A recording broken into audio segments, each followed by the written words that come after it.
great. Jets! Oh my God, it's so beautiful. 78 degrees, Jets football, and we're winning. That's what's going on today. That's why everybody's so psyched. This isn't no happenstance. This is a guarantee, just like Joe Namath said. See that? There are few things in life you cannot put a price on. Loyalty, tradition, fierce passion. Today is a gigantic family reunion because finally, they're back.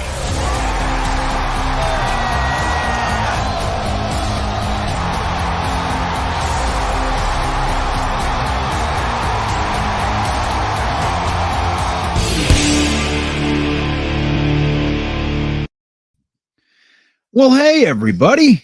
What's cooking on this Sunday evening? How are we? This is GreenBean. Welcome to the Sunday Night Gripe. And I figure with all these crazy rumors swirling around, we got to talk about this stuff. We have to try to identify what's real, what's something to attach a little hook of hope on, what is complete horse shit. And we're going to get through. We're going to cut through it all tonight. What do you think? What's up, Eric? Good to see you. Mutt Viles is here. That's right, Mutt Viles. I can't wait for the season either. I met you that day, if you don't remember. Fairly certain I did. Anyway, Twisted is here. What's up, Cool Kev? Thomas Cahill, yeah. Mr. Magix is ready to gripe. Gotta love it. Thomas Cahill was first. Billy Blanco. Yeah, man. It's going to be a good day. What's up, Trenton? I see you. Brandon, what's up with you? Juju92. So, yeah, man, it's Sunday night. Tomorrow I release the GreenBean's Jets pod, episode 64. But tonight I want to hang with you guys because there is so much stuff. How many of you right now, let me know in the chat. There he is, Jets Forever. Right there. How many of you are honestly believing one of DK Metcalf, AJ Brown, or Deebo Samuel now are coming to the Jets? Please let me know in the chat. I need to know what I'm dealing with tonight. I need to know. And then we're going to whittle it down because I saw, count them, 4 articles. Now, I didn't read. I just perused one to make sure what I thought was going on is what was going on. And I saw it all over Twitter. It's spreading like wildfire. I saw an entire Twitter thread discussing who they'd rather have over AJ Brown and Deebo Samuel. So I just perused this one article to see if it was true, what I thought was true, and it was. I went, let me just check this. And I looked and I said, ha. So how many believe that this is real? How many? All right, Eric Craig doesn't believe it. God bless you. You all right? That sounded really, that was serious. Pepper. Okay, sorry. I thought my wife was going to fall over there. Mr. Magic says negative. Jason Reeves, no chance. What's up, Paul? Paul says no way. Frank doesn't believe it. Dr. Shrimp, Puerto Rico, see, believe it or not, I hate rumors, right? That's you. That's me, Dr. Shrimp. That's a great name, by the way, Dr. Shrimp, I must say. So a lot of you are saying no. Billy Blanco says, I'll believe it when JD announces it. Owen, what's up, Owen? He says, Brown and DK, I could believe more. DK, because they both mess with Elijah Moore. Heavy. Right. Well, that's some of the foundation for the whole rumor is this Elijah Moore fella, right? Isn't it interesting, man? We're going to look at this. I can't wait. Now, look, I know who I'm talking to here. I know that you guys are not dumb. Let me just make sure that I state that. I mean, there's a couple of you that are dumb, but most of you, are, you're sharp tools. And I know this. I got to change this light. It's blinding me here. Hold on. Here we go. Ah, thank you. Couldn't even see the comments. I was completely blind. So the Elijah Moore thing. So let's see. Peter Chestnut says, I think the wheels are turning on what it would take to get one of them here. Now, that's a good comment, and we're going to come back to that, Peter. At least I hope we are. I don't know what Nix is saying. He says, B. Tainer. Ab Tainer? I don't know what that means, Nix, but it's probably me. Let's see. So we got a super chat from Rick B. Thanks, Rick B. Starting it off right. He says, Terry McLaurin is the answer for a trade. Dude, let me tell you something. I forget what draft. Maybe it was 2018, 2019, something like that. I wanted Terry McLaurin so bad. And I thought we were going to get him. We passed on him. I couldn't believe it. And then there was rumors that Mike McCagnon wanted to trade back up to get him. The same thing was said about who's the return wide receiver for the Chiefs? That guy. I forget, man. But anyway, yeah, I would love Terry McLaurin. I really would. And not for nothing. He made it to the third, didn't he? Didn't he make it to the third round? That's what I'm saying. When we freak out about having to take guys at 10 or whatever, it's like, guys, if you have a good scouting department and you have a good general manager and good upper, staff, Chad Alexander, Rex Hogan, Phil Savage, level, if they're good, if they're worth their salt, dude, you can wait till the third. You're going to get the guy. Now, not every time, but you're going to do it. We have 9 picks. We're going to hit. If we don't, we got problems. But you're right. Cool, Kev. There's no way San Fran is giving up Deebo. Why? Why would they give up Deebo Samuel? Thomas Cahill says, oh, it's going to happen. Okay. He thinks it's real. Okay, Thomas. So I'm going to show you this right now. I'm going to share this with you. Here we go. And I'm going to read a few more comments, but let me just show you. Now, I want to tell you that a few days ago, a tweet came out that said, you should keep your eyes on A.J. Brown because Elijah Moore and A.J. Brown are friends. That was the whole basis of the comment. Jets fans took that and we're running with it. Now, look, here's just one article. This is way out there. This is the field goals, okay? Now, this is how far this little tweet has gotten. This is the field goals, which is the Super Bowl Nation's Seahawk arm. Okay, can you guys see it? Let me make sure you can see it. Yeah. Okay. Okay, so here we go. The Jets keeping an eye. Now, remember, he didn't say the Jets were keeping an eye first. He said we should keep an eye. That's what he said. Now, look. So they're out there reading this in Seattle, and look who it is. Again, remember the $9 million Berrios comment. Here it is. According to ESPN's New York writer, Rich Cimini, and here's the comment, the Jets have ties to all three. You want to hear those ties, Thomas? Here's the ties. The Jets have ties to all three of these receivers. Look at this. They have ties. You ready to hear the ties? Elijah Moore played with Brown and Metcalf at Ole Miss, and he's still friends with Brown. There's one tie. There's 2 ties. And the coaching staff knows Samuel from his time in San Francisco. That's it. That's it. The rest of this is bullshit. And look, there's no indication that any of them are even available. See what I'm saying? But look at this. Look at this one in the comment. Hey, you never know. The Jets did trade safety Jamal Adams. So this is what we're talking about here. That's it. Now, it might even be true. Who the hell knows? We don't know what Joe Douglas is doing. But isn't it interesting, guys, that for a bunch of people, including Rich Cimini, who had no idea the Tyreek Hill thing was going on, they found out a week after they were negotiating. Or maybe it wasn't a full week, but it was days. The Jets found out days into the negotiation period. They only found out when Miami got involved. Somehow. Now they're trying to tell us that because Elijah Moore's friends with A.J. Brown and played at the same school as DK Metcalf, and the Jets staff knows Deebo Samuel, that there's going to be a big blockbuster trade. Do you believe this? This is preposterous, Snowball. I'm telling you. So Twisted says about a 4% chance, in my opinion, for any one of them coming here. The main reason JD just doesn't roll that way. Now, look, interesting, Twisted.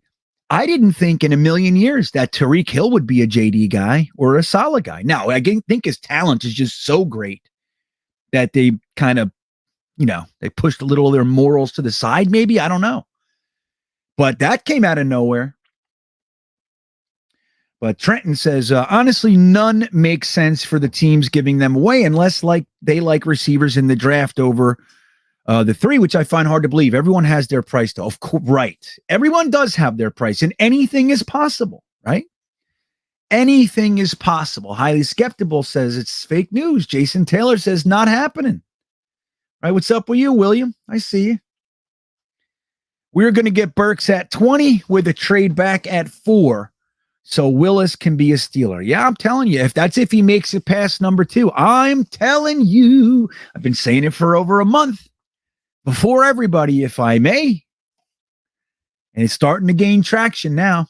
But am I going to tell you it's a fact? Hey, I should put out a tweet and go, the Detroit Lions are taking Willis at 2. You know, they did coach him at the Senior Bowl. They met him. Hey, you never know. That's exactly the same as the foundation for this receiver baloney. Just so we're clear here. Okay? What's up, Red Dog? You're not dumb, Thomas Cahill. You know what it is that we want to believe, and especially like what's happening right now is we're being taken advantage of because of the Tyreek Hill thing. That's it. Joe Douglas kicked the tires on Amari Cooper, so that was real. But the Jets thought it was hot and heavy. They said it was almost a lock that we were coming out. Well, maybe they didn't say it that way, but they said it was down to us in Cleveland and everybody else pulled out. It was Jets were one of the last 2 teams. Dude, we were already gone. And then they didn't know about Tyreek Hill. So they're taking advantage of the fact that we were negotiating and we had a trade deal in place for Tyreek Hill. They're taking advantage of us. And they're saying, hey, A.J. Brown, ooh, DK Metcalf, ooh, Deebo Samuel. You know, Justin Rivera, thank you for the super chat. He says, Deontay Johnson or Claypool on draft day. That's it. Frankie was talking about Deontay Johnson. You think they're going to get rid of either one of those guys? I don't know, Justin. Now, I don't know about Claypool. Claypool is, look, let me give you my honest feelings on Claypool. Claypool is a kind of an anomaly. And in my opinion, this is my opinion, I think that when we traded back from 48 to 59 in the 2020 draft, we had our sights on 3 receivers, which is why we traded back in the first place. Right? Like that's what you do. You weigh the odds, like the risk versus reward. If you're aiming for a wide receiver and you have 3 of them that are in one tier, you're like, okay, all 3 of these guys, I'd be happy with any one of these 3. I got a trade offer on the table that's pretty good. 3 picks for this 1 pick. And I can, and then you look at the teams that are there and you go, all right, only 2 of them really could want a receiver. Everybody else is doing everything else, whatever. So you say the odds are good that I'll get one of these 3 guys. In my opinion, and we talked about this early when it was all happening, I think Mims was part of it. Of course, I really do think they liked Mims, but I think the honest guy that Joe Douglas wanted was Chase Claypool. That's what I think. We talked about it then. Thomas says, I'm JD, I'm on the phone. Yeah. So, So anyway, I don't know. Claypool's a stud, dude. He had a little bit of a dip his second year compared to his awesome rookie year, but, what's up? Claypool, I do not want My son doesn't want Claypool. Dude, did you see what he did? Like, it was 30 seconds after the game, caught a first down, and then instead of going right back to the ball, what he does, first down, makes Yeah. Oh, he's a showboat. That's because he's hanging out with Juju Smith-Schuster. That's the problem. He's got a bad mentor. You know what I mean? Juju Smith-Schuster is a little bit of a showy. What's up, Frankie? What are you doing? Look at Frankie here. Oh, Jeremy's here. What's up, guys? See, but this is the thing, D. Vieira. He won't ban Samini because it's he can use these guys to put out there things that he wants the world to think. They're puppets, man. These guys don't have any they don't have any hooks, man. They have no teeth. Like, you know how we talk about the New York media, and the The New York media isn't like bad and tough and good at their job. They're snakes. That's what they are. They're like little rats. You know what I mean? Most of them. And I mean, of course, nothing is all across the board, but that's what they are. So when you have a little bunch of rat snaky guys, you can use them. So JD, you know, dude, if he respected one of them, he'd give some of them takes. That's how it works. Just like with Ian Rappaport and all that sort of stuff, Frankie talks about it. There's a way to do this. There's a back and forth that you can use each other. And then you give people takes for what they're going to say. And do you see Joe Douglas giving any of our beat takes? No way. No way. So anyway, that's the funny thing about the quarterback. I mean, the wide receiver thing. Dude, where the fuck did Deebo Samuel come from? Because we have Seattle or San Francisco 49er coaches. That's it. Who else? You could say anything about anybody. You know, this guy, once they went to high school together, you know, there's something to it. Keep an eye on that one. Keep an eye. So Matt Morris says the Seahawks are up on a quarterback trade, number 9 in DK for pick 4, 35. And Mims, 9 and DK for 4. DK, I think number 9 and DK for 4 straight up, man.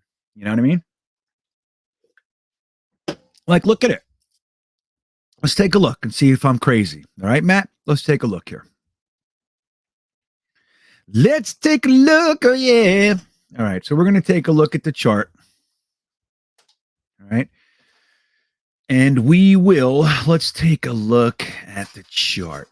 Let's do Seattle, see what they have now after these big trades, okay? So look at this. So we are at 1,800. The Seattle Seahawks are 1,350. So that's 550. All right. So that's, no, it's not a first. It's close. So I was going to say it's still a first round pick. So that would value him right at pick 35, which is what we have, right? So maybe you need to throw in something else, but not 35. I don't know. DK. So you think DK is worth 2 seconds? I don't know. I guess there's an argument to be made for it, Matt. But you think, oh, that's a lot. And Mims? No way. No way. No way, Matt Morris. You crazy, man. You crazy. I'll tell you what, though. I don't think it trades off the table. No, I don't. Look at everybody saying hello to Salty Nuts. Everybody loves you, Salty Balls. That's right. Frankie says, keep in mind, Seattle thinks they got good value from the Jamal Adams trade. You know what, Frankie? I think they have to think that. You know, Pete Carroll's on record as saying that trade was terrific. Terrific was his words. 2 years, 2 picks, 7 sacks, right? Something like that.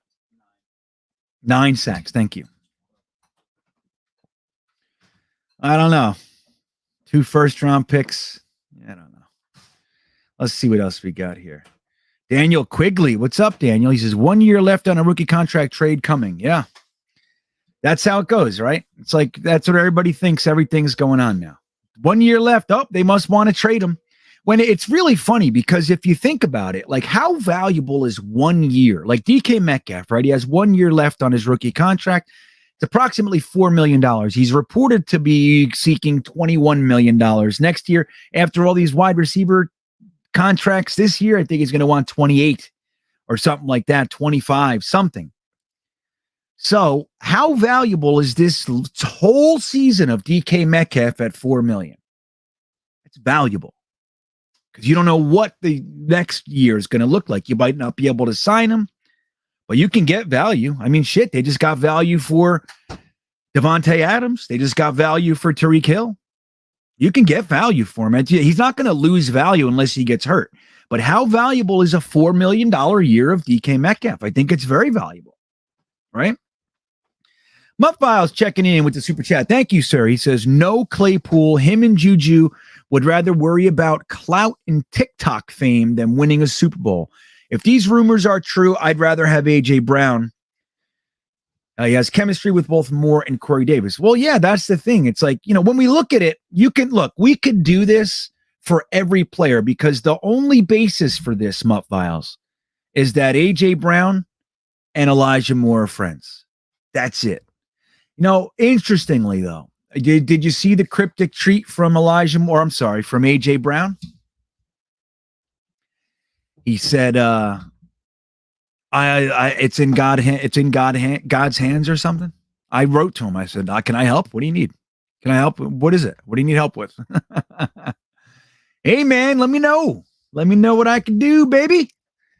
But I don't know. But I'll tell you what, if I had to pick one, it'd be AJ Brown too. He's young. He's like you said, the chemistry's there. He's a good person. Like he's not a punk,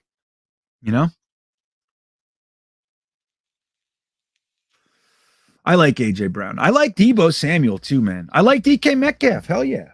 But that's what they're doing. They're appealing to that, LT's got it. This is my solution, LT. I'm with you. He says, how about we just draft George Pickens in the second round? He might end up as the best wide receiver in this draft. You want to hear what I think? I think that if George Pickens didn't have the ACL injury, he would have been arguably the number one wide receiver in this class. Probably top three. It would have been like, let's say there were no injuries. So we had Jameis, I can't even, I'm so fried and tired. Williams, right. We had Williams, Wilson, and Pickens would have been there. That's what I think. I think that. That's why I think you just hang out at 10, get your linebacker, get Kyle Hamilton, get a edge rusher up top, settle down. You see the opportunity to trade up a little bit. Somebody wants to move back real bad. You jump up, you grab one. Other than that, George Pickens is going to be there. Dotson's going to be there. Like there's going to be probably 3 to 5 guys that are absolutely worthy of the 35 pick. I say do it. Do it. Totally, Jerry. Of course he's lying. He hates that trade. Dude, think about this. I was talking to a Seattle fan last night. I was at this party, like a big campfire. You know what it is? Like all the kids get together at the house I'm staying at, and they have Nerf battles every couple times a year. So like 50 kids come here and they bring thousands of Nerf bullets and the biggest Nerf guns you ever seen. And they run around for hours playing like war or capture the flag or manhunt. You know what I mean? And they shoot each other with Nerf. They have Nerf wars. The first year I was in it, I came here with this massive gun. It was like this big around. It had like 50 Nerf bullets in it. It took forever to load. That's why I was like, all right, I'm done. Once I blasted these kids with 50 Nerf bullets, I'm like, who wants to load this for me? I'll give you $50. But anyway, so I was at a party here. All the parents are hanging out at the campfire and the kids are running around shooting each other. And I was talking to a Seattle fan. And I asked him, I said, do you think Seattle's brass, Pete Carroll and the GM and everybody, you think they are happy with the Jamal Adams trade? He said, how could they be? That's what he said. Diehard Seattle fan, wearing the Seahawks hat and everything. Why do you think I'm talking to him? We went right over each other. Hello, you want to talk football? So, yeah, he said, how could they be? Dude, they're locked into the most expensive safety in the NFL. And he doesn't do anything. He said his coverage is terrible. He gets burned constantly. He doesn't shut up.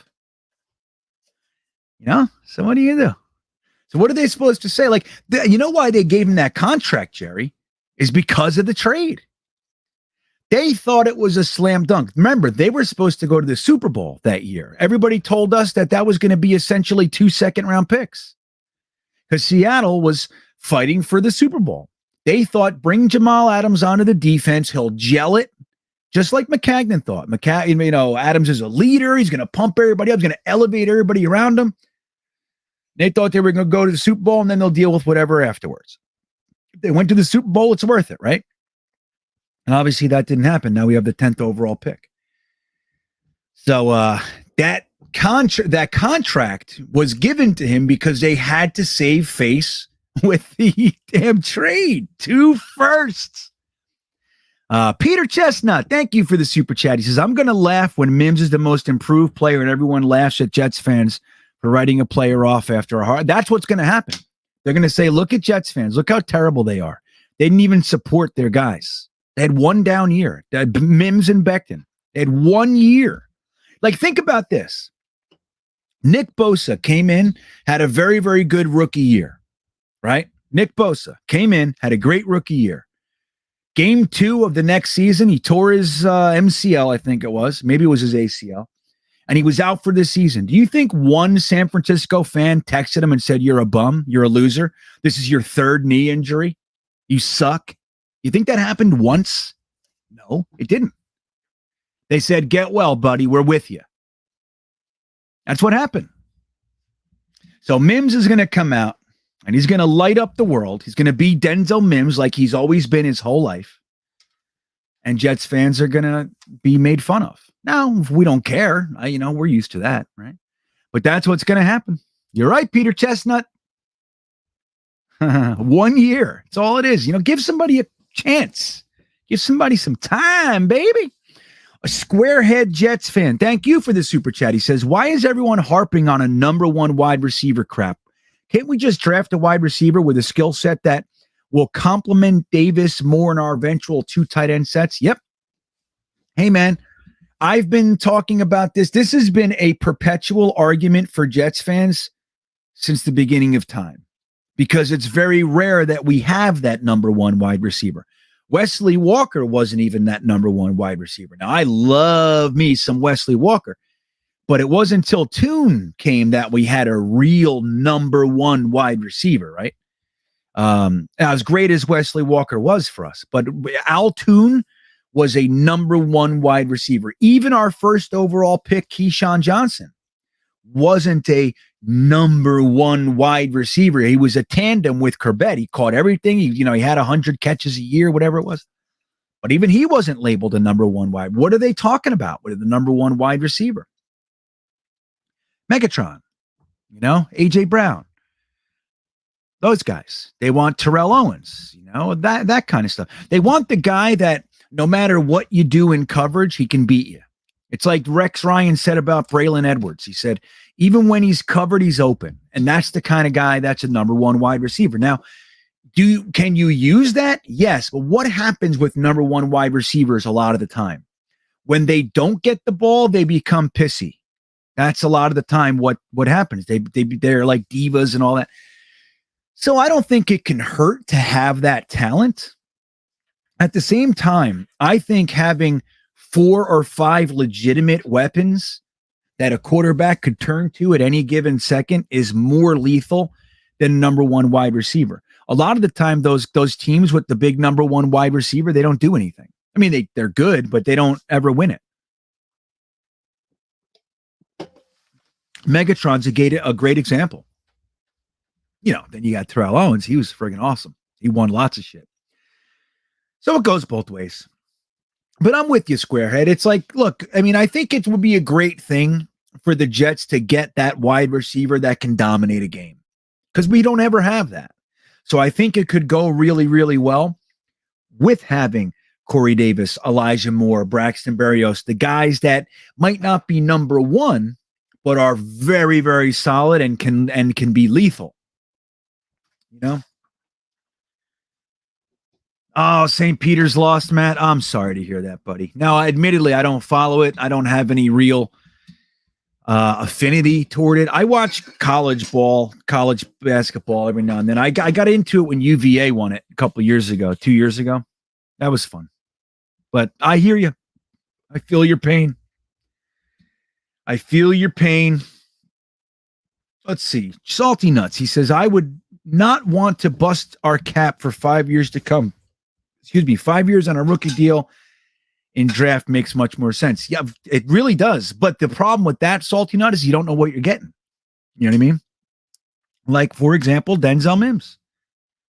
If Denzel Mims continues his slide downward, which I don't think is going to happen, but if it does, what a waste.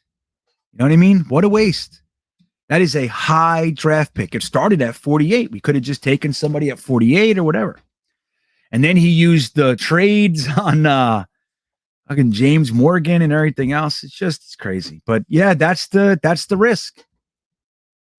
that's the risk.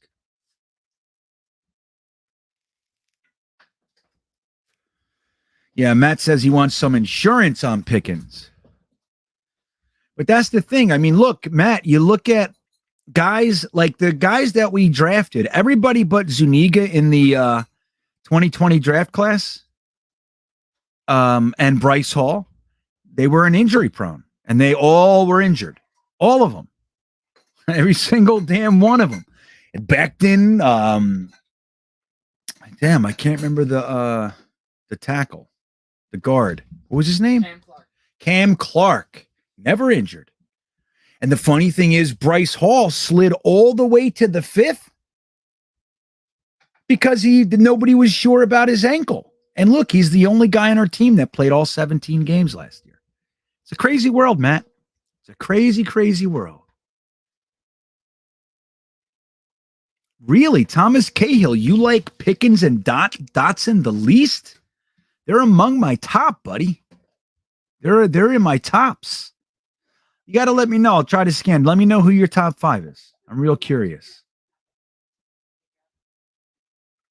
My overtime rule change, Ryan Jet. Let me tell you something. I think they're complicating it yet again. I think it's the easiest damn thing in the whole world. And their attempt to protect or limit injury, they're screwing it up. Now, I don't remember the specifics, but it was like they say both teams get a possession no matter what. Isn't that nice and easy? Both teams get a possession. The first team scores, doesn't matter what they score. You could score 8. The next team gets their possession. They just know they have to score 8 to tie it. I mean, why is this so complicated? But they're like, unless it's a field goal or it's a touchdown, but it has to be this, that much. And I don't know. It's all complicated. I'm a big fan of just a 10-minute quarter. 10 minutes. Live or die. 10-minute quarter. You could score 14 minutes in the first 2 minutes. The other team's still in it. That's the way I would do it. But they don't want to do that because they say people get injured and everything else. But it's one game. How many overtime games does one team play a year? Every now and then you see those teams that have like 2 or 3. Like, wow, this team played more overtime games. It's rare. It's rare, man. So I say, here's my suggestion. A 10-minute quarter, call it a day. Still do the coin toss. The winning the coin toss is still an advantage, but it shouldn't give you the game. A coin toss should not remove 60 minutes of hard-fought football. Shouldn't do it without the other team even getting a chance. Worst case scenario, if you don't want to do a 10-minute quarter, each team gets the ball once. From there, whatever. It's sudden death. No matter what. Like I said, they could score 8, and the other team still gets the ball. Why aren't I in charge, Ryan? Is there a problem? Is there a problem? Why? What? Am I talking crazy, Ryan Jet? William Johnson, GreenBean. I don't know why, but I just started watching you, and I love the vibes. One of my favorites. Well, awesome, dude. I'm glad you're here. It takes a while to believe that a guy that looks like Santa Claus actually has something to offer. I understand. If I saw me, I'd be like, dude, who's this guy think he is? That'd be my first thought. But here's the truth, William. I want you to know. I am going to Santa Claus school. That's what I'm doing. I'm going to go to Santa Claus school in Michigan in November or September. So I got to do this. What do you think? I'm hoping that they let me film it and everything. I'll make a whole little documentary for you guys. GreenBean at Santa School. GreenBean Santa Claus. Something. But thank you, man. I appreciate you being here. Let's see. I got to catch up here. Where are we? You got Jets New York 102. What's up, buddy? He says donation towards Santa School tuition. There it is. Did you put that up there before I said it? You did. That's crazy. Dude, we're all connected and shit tonight. That's weird. Jets, New York, 102. You and me, buddy. We're on to something here. And I appreciate the donation. Trenton Shelley says Mims was a project when we took him anyway. He didn't have drop problems in college. Maybe it's just inconsistency. So hopefully this next season is a bounce back. The only time Mims had drop problems when he had a broken hand. That's it. He was money. He catches. Mims is cool as a cucumber. It could be the most stressful situation in the world. Mims is completely even. He doesn't get up. He doesn't get down. He's cool as a cucumber. He catches everything. And until week 6 or 7 or whatever it was this year, he caught everything still. He has very few drops. That one season when he had the drops was because he had a broken, I think it was a hand or it might have been his wrist. I forget. As time goes on, Trenton,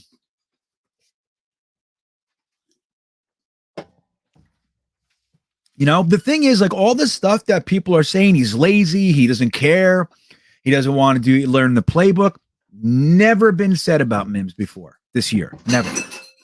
It's never been said. None of those were his knocks. Now, he is super introverted. He's just not a very outgoing guy. He's just very kind of even. He's just mellow. He's like, man, he's a gamer. Doesn't practice hard. He just does well in the games. So hopefully these guys can figure it out. Like, not everybody learns the same way. Like, look, I used to run rehabs, right? And my big thing I would tell to my therapists was meet them where they are. Like, just because this client over here, this patient is writing books worth of therapy and you think, wow, they're doing so well. That could be easy for them. This kid over here, the fact that he said 2 sentences in group, that could be a bigger deal than the pages of work. You have to know where people are. You got to understand, learn them so you can understand and learn how to teach them. That's what I don't think they did with Mims this year. But we'll see. I could be wrong. Look, man, I like Mims. And I think he's 23 and he's got the skills he's got every skill you want. He's 23 years old. He's got a great background of production. Let's see. He had a bad year. Yeah, Pete, I like Burks. And it's just a funny thing. We got all the fans. He ran a 4.55, was it? Right? In the 40. And everybody wrote him off. Quick. Everybody was telling me before the combine, Burks at 10, Burks at 10, Burks at 10. And then he ran a 4.55. And I forget what other drill he did. Might have done poorly in a 3-cone or something too. I forget. But he's like, he's gone. He's written off. Jets fans never talk about Traylon Burks anymore. Isn't that funny? What's wrong with us? Oh man. Phil, what's up, Phil? See, I got it nice and early so you can pop in. Phil from the UK, from Stoke-on-Trent, England. There he is. 2022 draft packed full of defensive talent. Jets have the 32nd rated defense, and we're hung up on every wide receiver with a hole in his ass. Edge, linebacker times 2, please. I'm with you, Phil. That's fantastic. He's right, Now, once you get past the 2nd round, like, we should take a wide receiver. We should. Absolutely. But he's right. We need an edge. The strength of this class is defense. You can factor Sauce Gardner in there. You can say edge rushers, defensive tackles, linebackers, safeties, and then some cornerbacks with Sauce at the top, right? Kyle Hamilton at the top. Aiden Hutchinson, Kayvon Thibodeau, Karlaftis, Jermaine Johnson, Trayvon Walker at the top. So you got to get some of those guys. This is an opportunity to get them. It's like the best wide receiver or the best offensive guard, are they as good at their job as the edge rushers are at their job? And the chances are it's no this year. So you got to use the strength. Got to. Phil Adams, old and wise, right, Phil? That's right. I love Phil. Santa Bean. Yeah, that's right, Snowball. I would like a playoff game this year. Yeah, well, when I go to Santa school and they give me my certificate, I will grant you this wish. I got to have the certificate first. I can't do anything right now, Snowball. Mr. Tuda, I wouldn't mind Burks. I just find it hard to believe any of these guys will be there start of the second. We have to trade back up for one. Really? Is that what you think? Let's take a look. Let's take a look here. Let's just go. Let's do some of this action. Again, this is my go-to. It's not the only one I use, but it's the one I look at first for fun. Okay.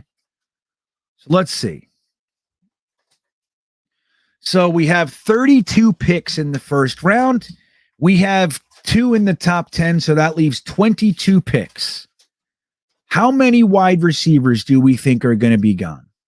All right, so look, here's their board. They have Garrett Wilson, Chris Olave, Treylon Burks, Drake London. They still have Treylon Burks ranked as the 3rd wide receiver. They have him at 18. Excuse me.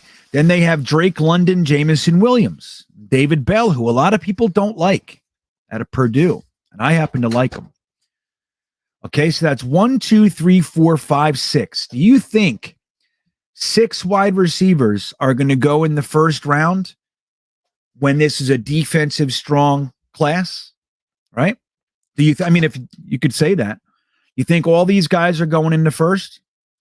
Because if you do, then you're left with this: David Bell, Christian Watson, Jalen Tolbert, who I got to look more. I haven't done anything on him. George Pickens, Romeo Doubs, Justin Ross, Trey Turner, Alec Pierce. Right here. Azukama. Right? And it keeps going. You got guys like this that are going to be steals in the later rounds. Okay? So you got to look at it. Like, so if you think 6 are going to go, I don't even think 6 are going to go. I think it's going to be 4. That's what I think. Maybe 5. Let's say 5. Okay. So this is what you're left with. You got David Bell, Christian Watson, Jalen Tolbert, George Pickens, Romeo Doubs, Justin Ross. You got Alec Pierce. Right? All these guys are worthy of a 2nd round pick. Every single one of them. And then there's only going to be some of them. Some of these guys are sliding through to the 3rd. Ty Freifogel. He's going to be a 3rd round pick. I got to learn how to say this guy's name. I say it wrong every time. I know I do. So that's what we got to look at, Mr. Tuda. It's like there are so many edge rushers. Like, it can't be like people say, you know, if you don't get an edge rusher at 4, like they're all going to be gone by 10. Well, if they're all gone by 10, that means every wide receiver, every safety, every cornerback, every linebacker, all the quarterbacks. You know what I mean? Every defensive tackle, it's like every running back, they're all going to be there. Like, there's only 32 picks and we have 2 in the top 10. So we'll get our needs addressed. Our 2 most glaring needs, the best player at them, we're going to take a player. So that leaves us, we might take Garrett Wilson at 10. We might take Drake London, right? Or we might take Kyle Hamilton and Aiden Hutchinson. We might take Sauce Gardner and Trayvon Walker. Could go any way. But that leaves us with the 2nd, 35th pick. Dude, there's going to be studs galore all over the place. And a lot of them are going to be wide receivers. We don't have to worry. We just don't have to worry. Well, yeah, he's got route problems, Red Dog, but it's not like route problems. He has like 3 or 4 routes that he does exceptionally well. Just all you have to do is say, okay, I'm going to do these things with Mims. He runs a fantastic hitch route. He runs a great back shoulder. He runs a fantastic go. He does a nice post. And once he's got the ball in this, like, first of all, he's going to out jump. He's going to outreach everybody. He's a great high pointer. Once he's got the ball in his hands, he doesn't want to go down. He's big and strong. He can drag people. He throws guys off of him. Like not every, I understand what this coaching staff is saying. Like, no, we need precision. Okay. If that's what you need, then Mims might not be your guy. Okay. I don't get it. How about have these guys do precision? You know what his strengths are. He's so good at what he does. And you go over here and run a hitch for me. Run an 8-yard hitch, lose your cornerback, and get 16 yards down the field for me 5 times a game. You got to account for Mims, man. You can't leave him alone. You can't. So you're definitely not wrong, Red Dog. We got to figure out how to fucking use that, man. Yeah, he dropped one. Yeah, I know. You know who threw it? Dude, you never... Just so we know, Mitt Flair, and I'm going to know every detail of my Denzel Mims, my good friend. That was the first touchdown pass that he dropped since his junior year, I think it was. It happens. How many did Corey Davis and Elijah Moore and Ryan Griffin drop? They're still out there. You know what I mean? There's Thomas. He says, Wilson, Olave, Watson, and Burks. Watson, huh? Really? You have Watson that high? Good for you. Good for you. I do not. I have Christian Watson. Let's see. What's one?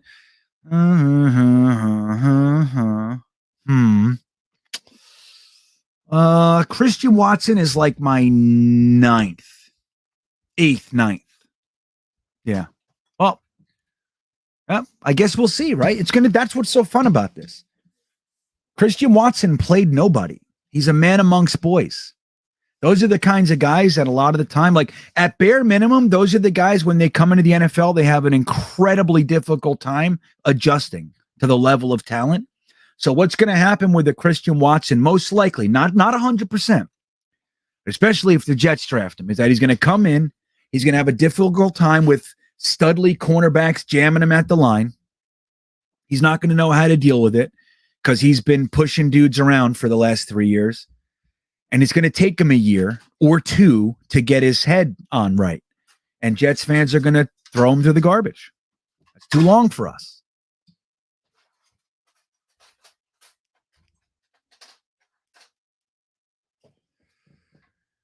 Yeah, that's right, Hepburn. Don't reach. And that's the whole thing. Reaching for need is literally the worst thing you can do. And look, with all due respect, like I'm seeing tons of people that are kind of newer to this, which is so cool. It's so cool to see more and more people digging into the draft. But like back in 1994, when I was reading the stats on guys in the papers, you know what I mean? Sitting there with my newspaper, drinking coffee, trying to figure out everybody's 40 times at the combine and how much this guy weighs, what awards did he get and all that. Like I've been watching this a long time. And the one thing I can tell you that the newer guys, the younger, just the guys that have been doing, watching the draft for a few years, they don't understand how devastating drafting for need is. Now, I'm not saying you shouldn't draft positions that you need. You have to. You can't just keep stocking running back or, you know what I mean? But you have to take the best player available at your positions of need. Now if that means that the safety is significant, like if you need a safety and an edge, the safety sitting there is so much better than the edge rusher, but you need both. You don't take the edge rusher because you think you need edge rusher more. You don't do that. That's where you get into trouble. Take the best player. Take him. Bring on the best player and figure it out as you go. See who the best, stack the best players. And then you have coaches that are supposed to be able to figure it out. And if your coaches can't, figure out how to use a 6'3" guy who runs 4.38 speed, sub 4.4, if you can't figure that out, we got a problem. We have a problem. Figure it out. And if that extends to the edge rushers, well, I don't know. I run this defense. If Ulbricht can't figure out how to cover a screen pass because he doesn't have the right guys, that's a problem. We stack the best players. You try real hard to get guys that are going to fit the defense. But if it's like this guy is such a dominant player at his position, and it's not real, like you need that position, but not as much as these two positions, take them. Go, why the hell did you draft a safety? We need a fucking edge and a wide receiver. Because the safety is clearly the best safety in the draft, and the edge rusher is the 5th edge rusher, and he's not as good. Like, so you have to think like that. And a lot of guys just aren't ready to do that. They're all excited, which again, I think is fantastic. But that's why you don't see me getting all nuts. I go, okay. Because I remember freaking out over Marvin Jones or, or Johnny Mitchell and all these drafts. Kyle Brady. Right, Hepburn? Braden, what's up, Braden? Why? I know, yeah, you like Watson. And Phillips, right on, man. I'm all about Phillips. I am all about it. But Braden, we know he's going to be a 4th to 6th round. So we should get him. And people say it's redundant with Berrios. I don't ever see things that way. I don't care if I have 5 of the same player. I really don't.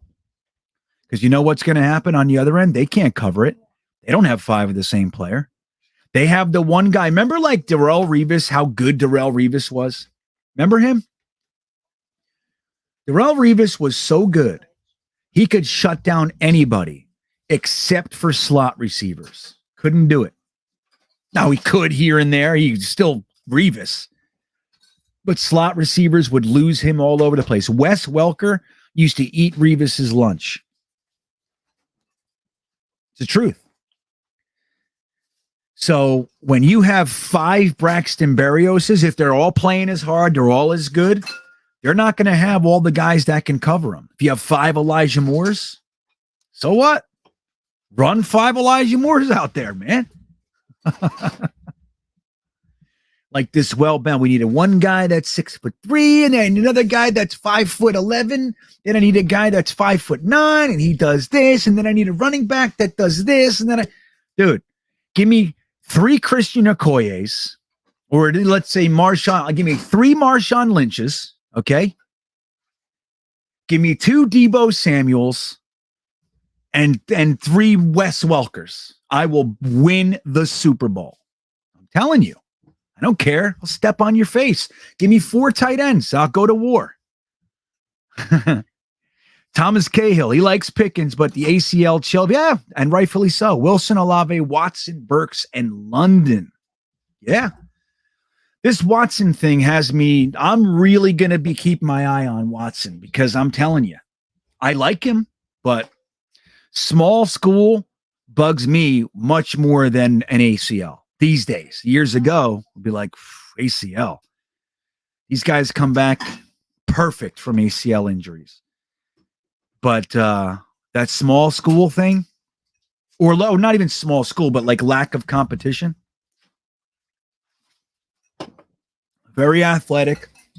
He's going to be good. Remember Antonio Gandy Golden? Why do they hate Dotson? Chaos with Jeremy. Why do they hate Dotson? Yeah. Why? Why do you guys hate Dotson? They hate Dotson?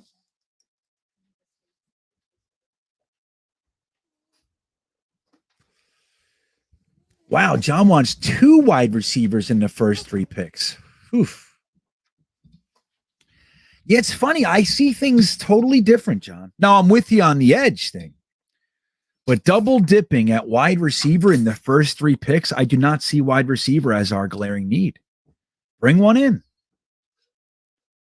Bring in a wide receiver in the first 4 picks. Sure. Absolutely. But why do we need 2 of them? I don't know. Just run out that 12, man.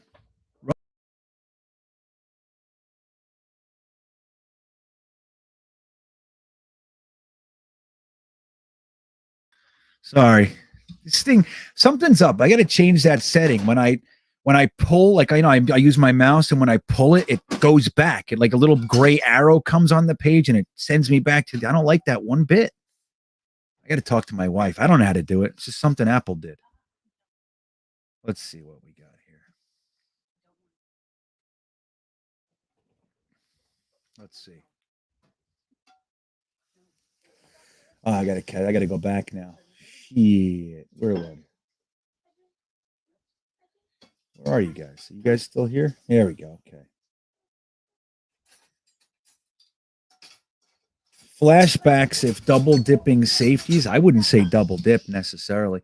If you took a safety, I'll tell you what, if you take any position in the first round, like let's say it's edge or safety or wide receiver. When you get to the 4th and 5th, if you want to double dip again, sure. You know what I mean? I'll tell you what, I wouldn't even mind, if the Jets went, let's say Aiden Hutchinson slips or Kayvon Thibodeau or Karlaftis. You grab one of those guys at 4, and then you're at 38, and there's an edge rusher that shouldn't be there, and you love them, take them. Make sure that the thing that your defense runs around is stocked. You know what I mean?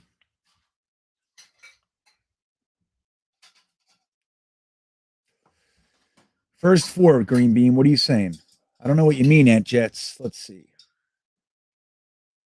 Name Gotham City. Name the top quarterbacks, wide receivers, and of the last 20 years, most are from small schools. Really? Jamar Chase, LSU. Devontae Smith, Alabama. Jalen Waddle, Alabama. Let's see. Who else do we got to name? That's who comes to mind. Justin Jefferson, LSU. Did I say Justin Jefferson? Maybe I did that one already. I don't know. Make me a list, Gotham City. I'll listen to you. I'll listen to anybody. 4 tight ends. They'll have Quentin Coples bump them at the line. Yeah, great. And then they leave Quentin Coples at the line, standing there like the doofus he is, and they catch the pass for 8 yards, and then they drag the players for 4 more, and it's a 12-yard gain. Come on.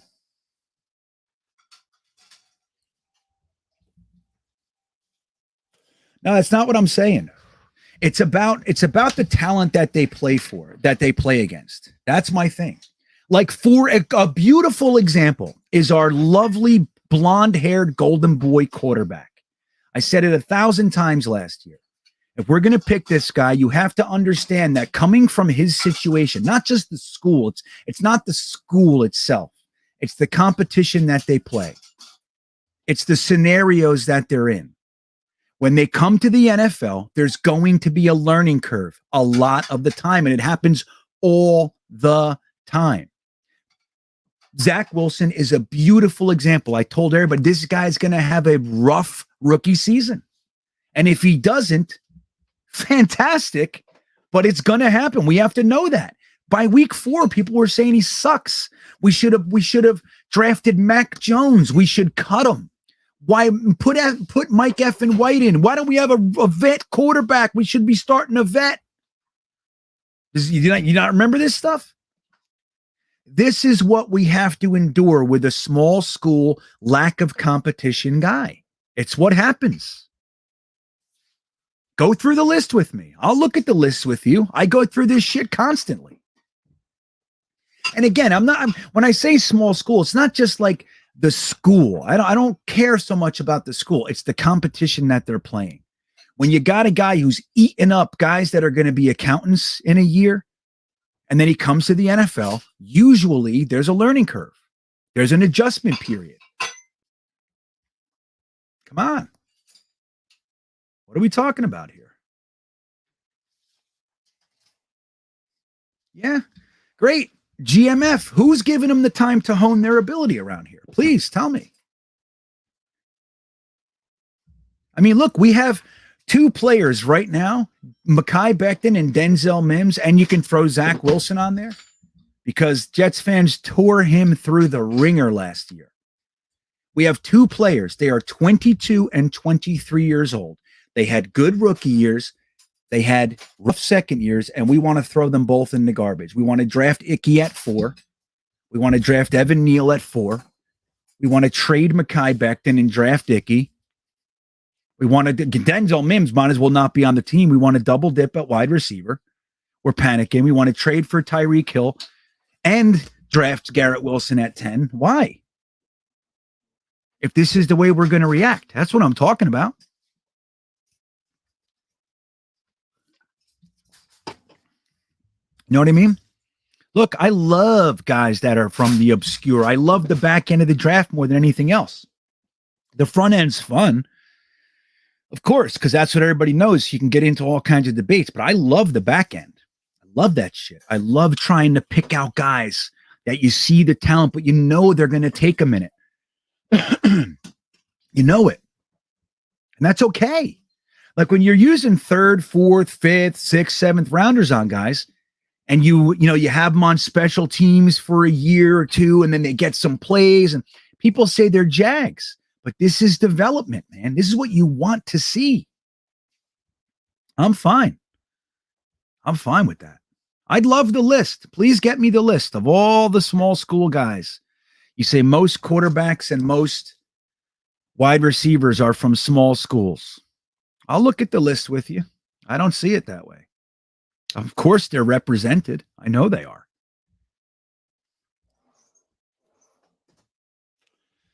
I don't know, CD. Look, it's funny because I'll defend Zach Wilson on one hand, but I'll say that he was a problem on the other because that's the truth. It was the middle. It's not like we tend to be attracted to one side of an argument. You know what I mean? We tend to be attracted to that. Like, I'm here, so that means that is wrong. I don't do that often. I like to walk down the middle and go, yeah, man, Zach Wilson was the most sacked, the most hurried, had the least passing time, had the worst running game, and he had the most drops for the first quarter of the season. That's how he started the NFL. What the hell do you expect him to look like? Then, when it started to settle down, Zach Wilson was throwing dirt balls. He was missing people high, low. He was running around 15 yards behind the line of scrimmage. He looked like a mental case, and that was him. But it's a derivative of that stuff. So Zach looked like crap, but there's a lot of reasons. There's a lot around that. But you know what it is? It's the fact that he just went into a major culture shock in the NFL. He came from BYU, where he had an average of 8 seconds to throw the ball. Something was crazy. He had the most time to throw the ball. He had the least pressure of any of the top 5 quarterbacks. And that was obviously Trevor Lawrence, Justin Fields, Mac Jones, Trey Lance, Zach Wilson. He had the most time in the pocket out of any of them. He was the least pressured quarterback. And I knew it. He's going to come here and he is going to have a rough day. And he did. And we saw the result. You can't do that to somebody and expect them to be great and rise above it. Why? Because he came from BYU. He was a legend. He was the king of BYU. He ran Salt Lake City, man. He came to New York and we're like, sit down. Shut up, cutie. Pretty boy. That said, if we stick with this kid and support him, and not just the team, us, if we stop writing him on Twitter and saying you're a piece of shit when we're upset and mad after a loss that he threw 4 picks, dude, we can't react like that.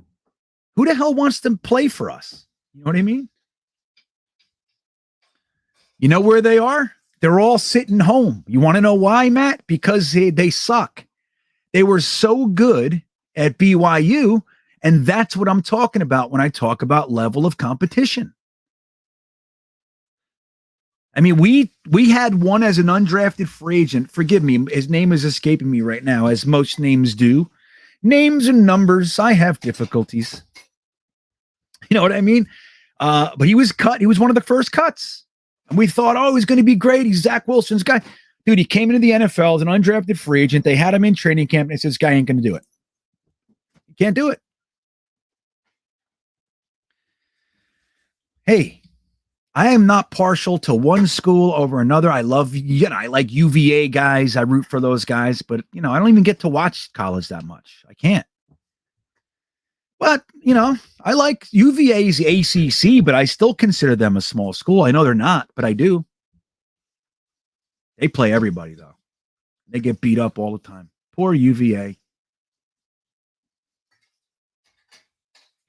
There's Joe Campione. Watson caught 10 of 40 contested catches, drops a ton of passes, and outrun Valparaiso. I don't know what that means.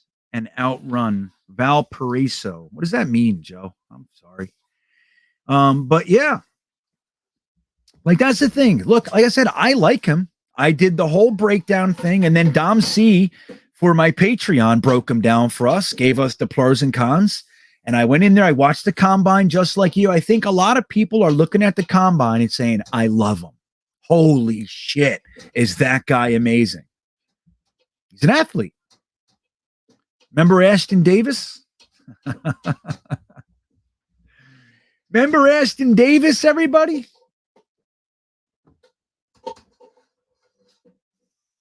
How he's such a good athlete, but what's happening? He played football, but it's taken him a long time to land. I don't know why. Dom C, I was just talking about you. Did you hear me? BYU plays an independent schedule similar to Notre Dame. Majority of BYU games are versus Pac-10. Majority of Notre Dame versus the ACC. A lot of similarities in the rest of the schedule. Not as soft as we think. Yes, the schedule that Zach Wilson played, he had 3 teams that were worthy of talking about. 3 games. Now, if you want me to remember them, I'm not gonna. You can do it. You can remember. You got a better brain than I do. Jason Reeves. That's right. Merrill Hodge's kid or grandson or nephew. That's who it was. Thank you, Jason Reeves. That's right. There it is. Keep it simples on it. Right. Yep. See, but look, J.E.'s saying Ashton Davis should stick to track and field. But you do know that we're using the same methods, the same mindset behind guys such as Christian Watson. There are numerous guys that we are using this for, that now we have one of those guys and we want to throw him in the garbage. He's going into year 3. I don't know. He's in his 2nd defense in 3 years. He's in his 3rd defense in 4 years. I don't know. Does that mean he sucks? Does that mean he's going to be good? I don't know. But I think we should give him a chance. But the thing is, like, when we talk about bringing guys on that specifically because of their athletic prowess, we run into difficulties that way. You know?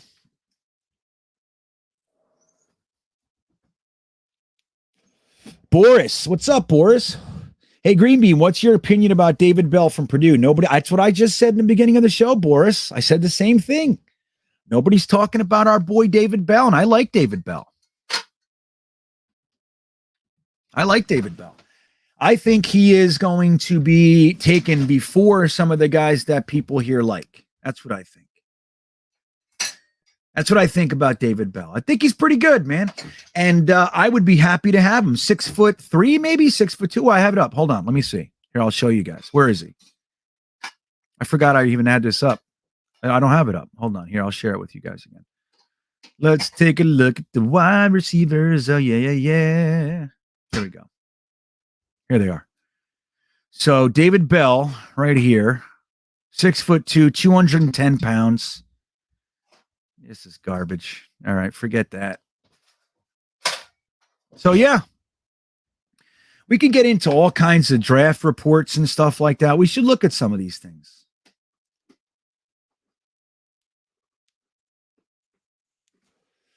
Sean McAllister wants to know where the cornerback on everyone's list of needs. I really want to know. Out of edge, safety, wide receiver, linebacker, corner, where's cornerback on my list if Sauce wasn't around?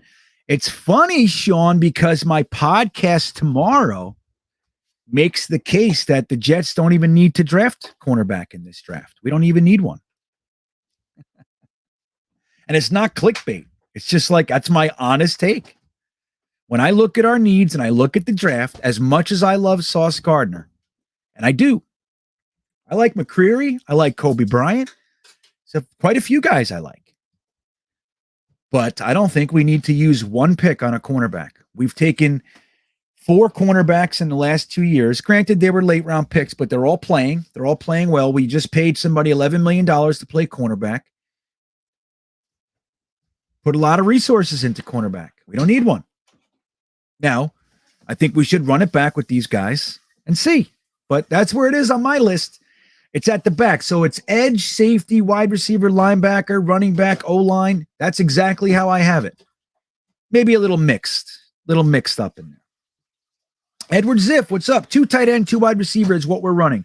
O-line is fixed. We don't need more wide receivers, but a number 1 wide receiver is nice. Get Sauce at 4, and defensive backs are finished. Get edge at 10, done. Sounds so simple.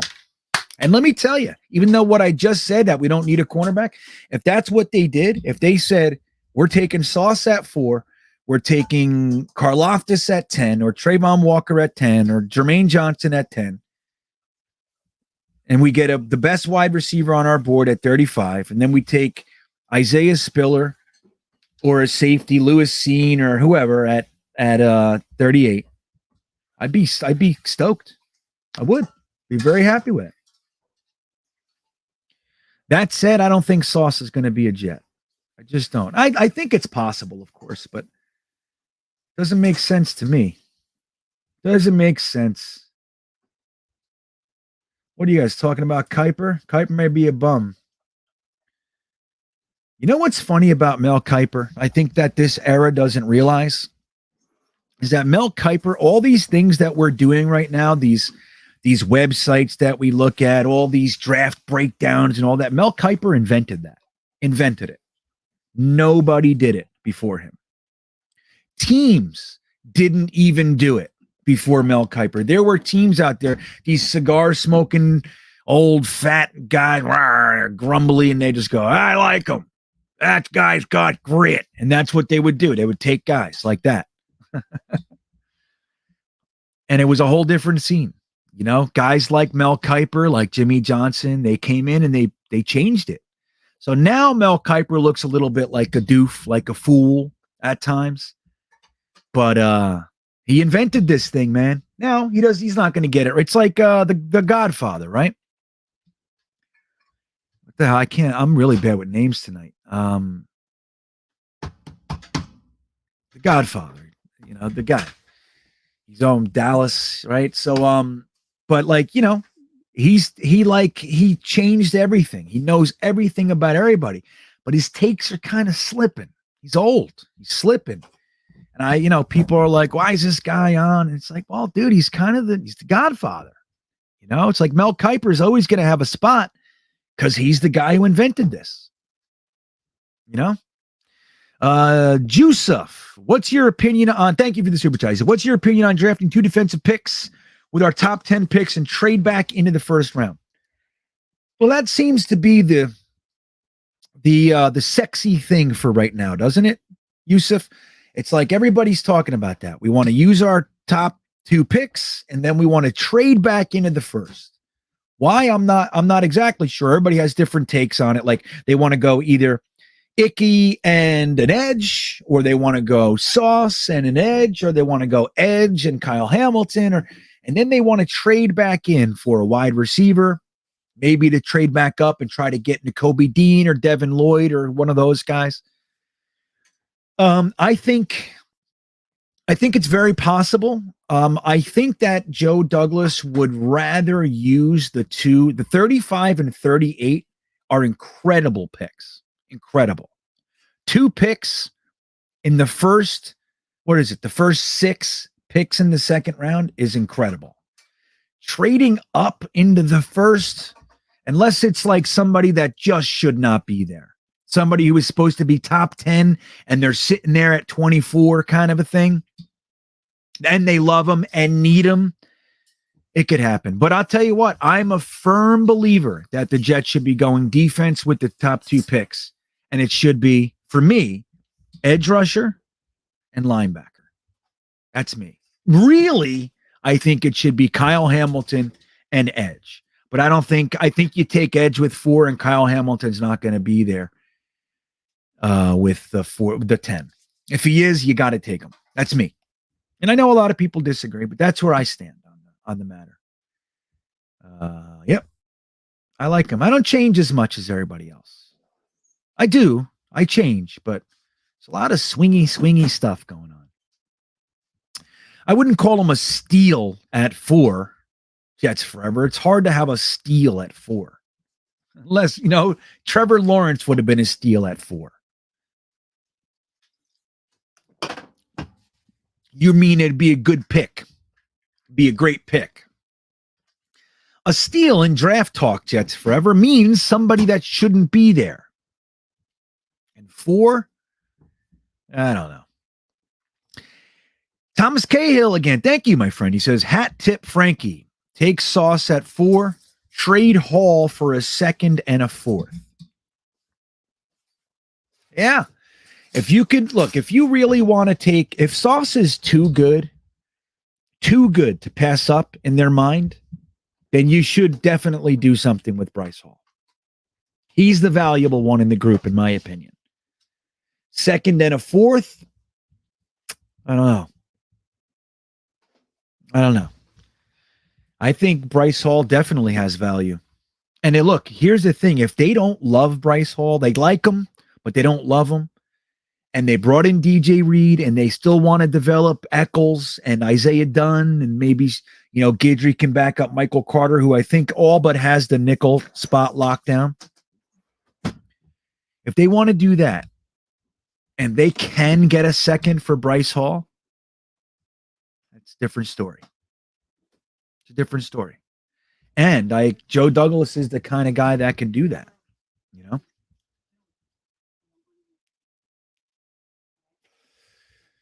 Yeah, it's interesting, right? This is what's so fun. I love listening to your guys' ideas. Now, of course, I don't agree with a lot of them. I don't think a lot of them are real, but I love it. You guys come up with shit I would have never thought of. I'm telling you. Let me tell you something, YA Singh. The 2020 draft class at the end of this year, let's talk about it. Let's talk about it. Don't forget what the 2020 draft class went through. Just don't forget. They didn't have a training camp. They were the first team, the first draft class ever not to have a training camp and a preseason. They didn't have a training camp or preseason. Then they had Adam Gase. Then they fired Adam Gase and hired rookie coaches. They changed the whole system. Like, just give them a second. Give them a second. Becton, Mims, Bryce Hall, in my opinion, Jabari Zuniga, Braden Mann. People want to get rid of Braden Mann. The guy had his leg ripped off last year. Like, let him settle down. I think the draft class might not be the best draft class, but I think it's going to be fine. Cam Clark is the sad one for me. Obviously, I mean, he with the spinal injuries, but that guy was never injured in college. Never. Came to the Jets. He was injured the whole time. It's crazy.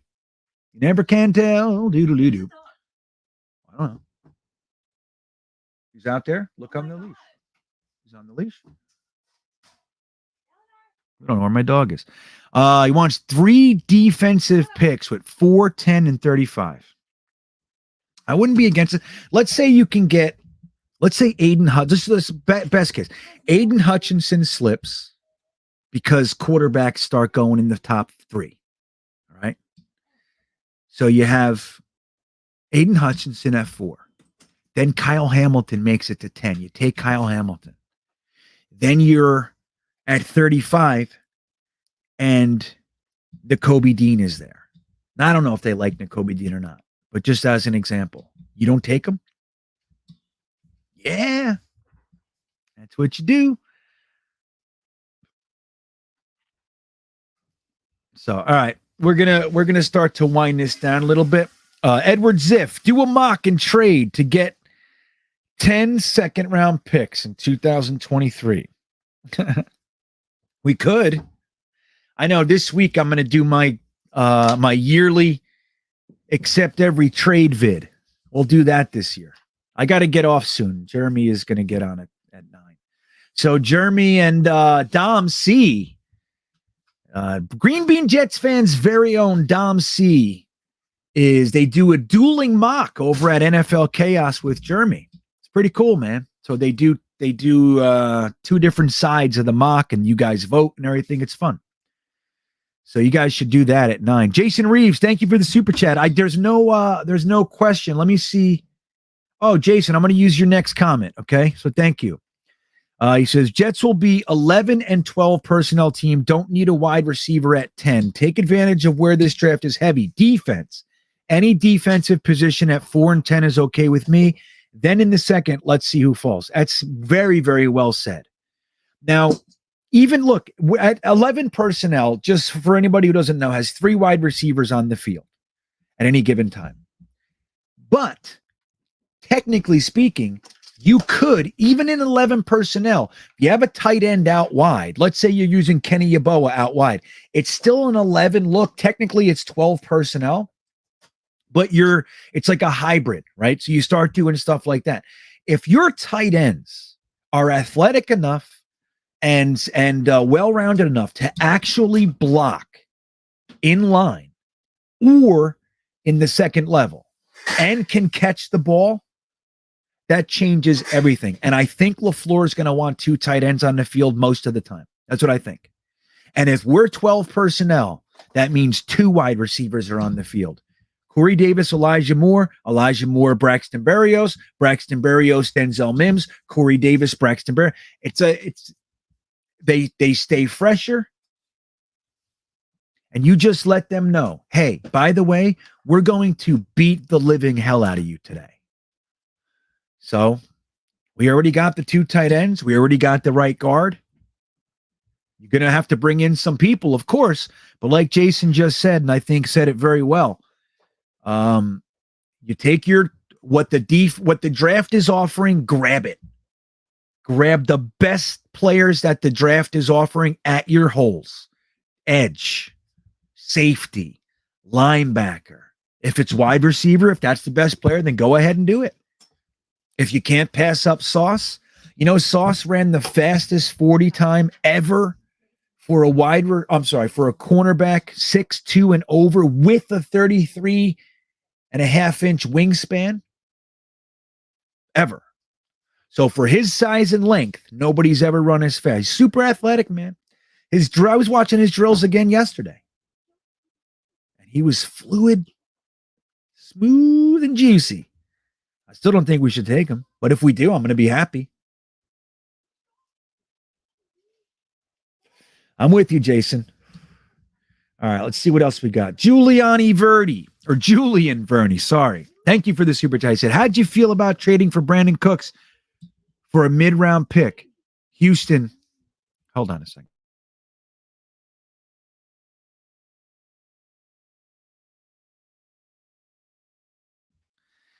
So trade for Brandon Cooks for a mid-round pick. Houston will probably let him walk next year. It seems like a win-win trade.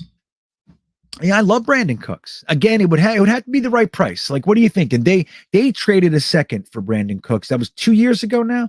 So, oh, no way, PG. Now, to go with this, Julian, PG is saying Mims for Cooks. You want to trade a 23-year-old guy, 6'3", the whole future ahead of him for a guy who's, as much as I like him, he's on the opposite side of the hill. What do they call that, PG? Over the hill. He's still good. And to go with Julian's question, I would love to trade for Brandon Cooks. If you can get Brandon Cooks for a 4th, sure. Yep. But again, it's just another one of those guys. Don't forget how we started. The article, I want to remind everybody who's here. We started, there was only like 100 of you when we started. Oh, don't forget to like the video. If you guys didn't like, I forgot to even say that. There's 260 of you in here. Go ahead and hit that like button. And if you haven't subscribed, please do. It helps. We got a big show coming out tomorrow. Everybody's gonna yell at me tomorrow. I'm ready for it. I'm bracing for it. But I want to show you guys this article. There are rumors that the Jets are going to trade for one of. They're keeping their eye on trades of DK Metcalf, AJ Brown, and Deebo Samuel. Now, this article that I picked, there were numerous articles all over the place. I saw 4 in one sweep. 4 different articles. It seems like it's definitely true. Look at all the articles about it. So where is the source? Here is the source. Look at this guy. It's getting bent over. Ugh. Poor guy. Here's the source, guys. Where is it? Where did it go? Oh, here it is. So here's the source. According to ESPN's New York Jets writer, Rich Cimini, that's the source. And here's the supporting information, the supporting data for why the Jets are likely to or could be trading for AJ Brown, DK Metcalf, or Deebo Samuel.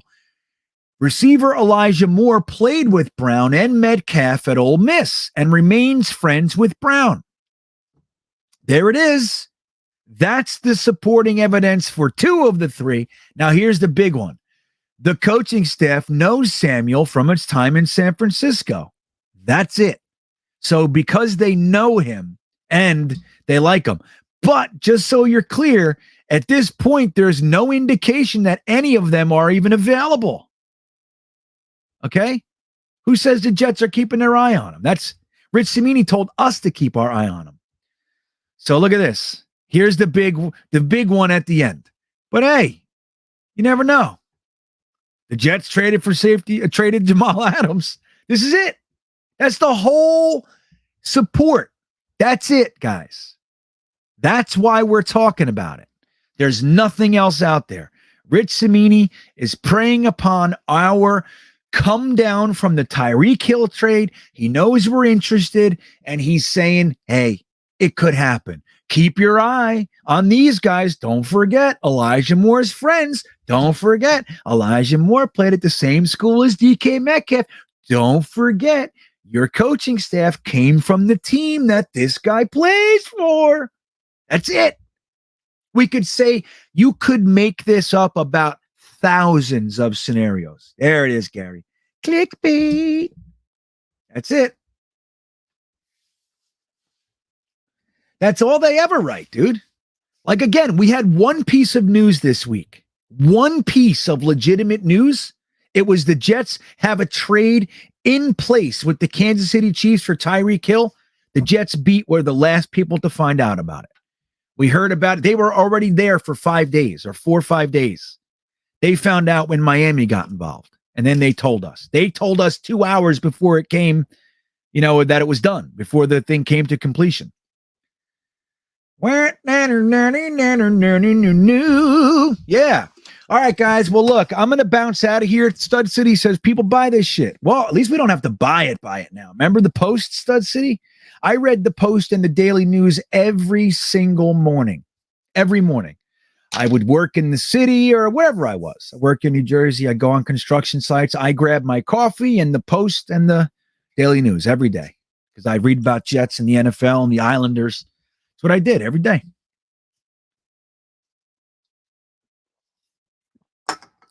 Yep. So at least I'm not doing that anymore. They still make their money. I know, right? PG. Why would they trade A.J. Brown? I mean, look, if they do, they do, but it doesn't seem to make sense to me. Why?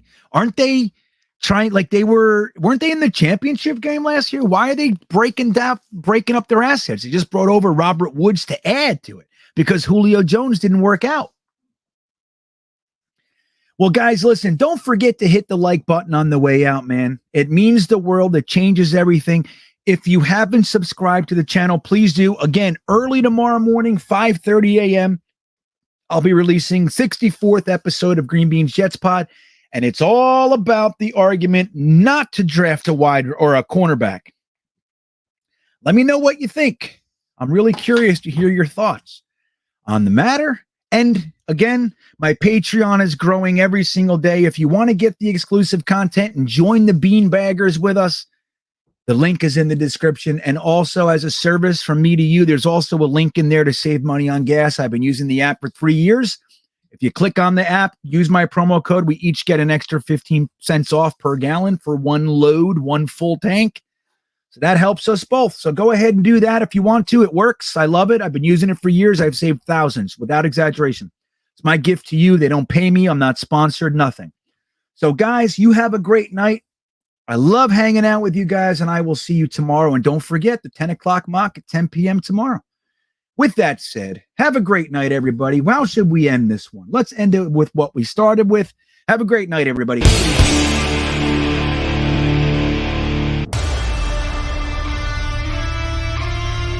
Pressure in control. Man, that looks great.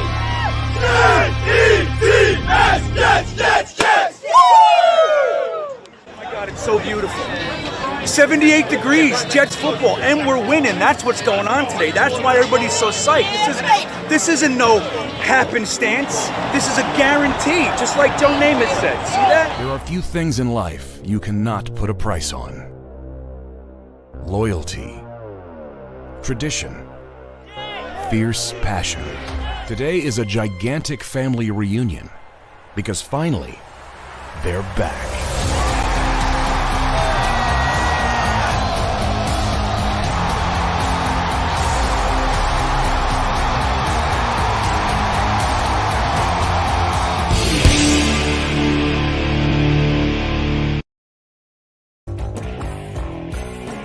He was a failure. He was a monumental failure. The first year, 2015, we signed Revis back. We got Marcus Gilchrist and Buster Screen and Antonio Cromartie. We drafted Leo. And we had Wilkerson and Sheldon Richardson and Snacks Harrison and all these guys. Right? So we had a good year. We brought in Brandon Marshall. We had Eric Decker. Oh, man. Fitzpatrick. And the magic of all that got us a pretty good year, but as is standard for us, we ended up losing in the last game to Rex Ryan's Buffalo Bills. Little, yee, take that, Jets fans. Like, that's how it goes, right? Yeah!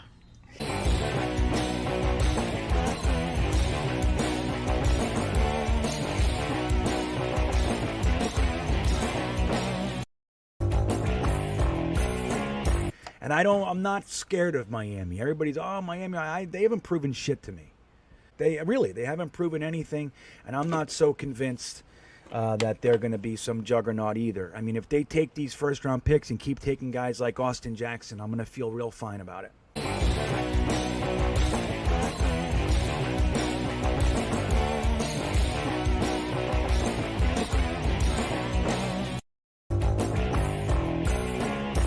Like when a Jet player leaves, I want him to fail. When Sean Ellis, I loved Sean Ellis. When he went to the Patriots, I hated his face. Darrelle Revis, I hated him. And when we traded Darrelle Revis to the Tampa Bay Buccaneers coming off that knee surgery, we played them game 1 that year, the following year. I think we should have thrown at Revis every single play. It should have opened with it, and we should have tested that knee right off the gate, and he would have been unable to handle it because, as we know now, with hindsight, he was not 100%. He was on the field. We could have exploited him and made that trade look even better. That's how I roll.